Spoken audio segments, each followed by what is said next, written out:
তোমরা সবাই বালু বাবার সেবায় নিয়োজিত থাকো বৎস।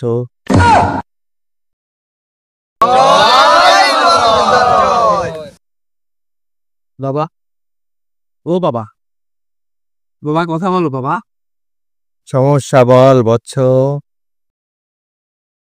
3টি যুগ ধরে আমি তোমার ধ্যানে বসে আছি বাবা। দীর্ঘ 3টি যুগ পরে আমি তোমার দেখা পেলাম বাবা। তুমি আমার মনের ইচ্ছা পূরণ করো বাবা। কি তোর মনের ইচ্ছা বৎস বল। বাবা, আমি দীর্ঘদিন ধরে ফুটবল খেলছি, কিন্তু বাবা আমি শট মারার ব্যর্থতার কারণে আমি আজ পর্যন্ত একটি গোলও দিতে পারিনি বাবা। বাবা, কি করলে আমি গোল দিতে পারবো বাবা? তুমি আমাকে একটু বুদ্ধি দাও বাবা। প্রতিনিয়ত তোর বালু বাবার 7 ঘন্টা সেবা করতে হবে, তারপরে মন দিয়ে ফুটবল খেলতে হবে, তাহলে তুই পারবি গোল দিতে বৎস। তুই পারবি পারবি তুই পারবি। আমি কিভাবে তোমার সেবা করতে পারি বাবা?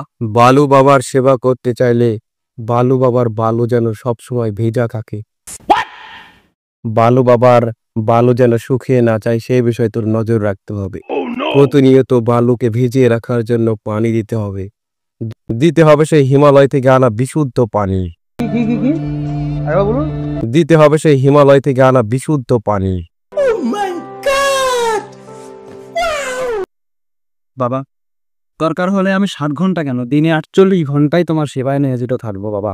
দরকার হলে আমি এখানে মোটর সেট করবো বাবা, তোমার বালুকে ভিজিয়ে লয় তুমি, কিন্তু আমি যেন একটি বিশ্বসেরা মেসির মতো একটি গোল দিতে পারি, সেই রকম শক্তি আমাকে নাম করো বাবা। বাবা, আমি দীর্ঘ 3টি যুগ ধরে তোমার ধ্যানে বসে আছি বাবা। পারবি বৎস পারবি, তোর ভিতরে অধ্যবসায় আছে, চেষ্টা আছে। দোয়া করে দিলাম, যা তুই কালকেই গোল দিতে পারবি। তবে আমার সেবা থেকে তুই পিছু হাঁটলে কিন্তু আর গোল দিতে পারবি না, তোর জীবনে আর উঠে দাঁড়াতে পারবি না। আমি তোকে শাপ দিয়ে দিব তাহলে। ঠিক আছে বাবা। জয় বালু বাবার জয়।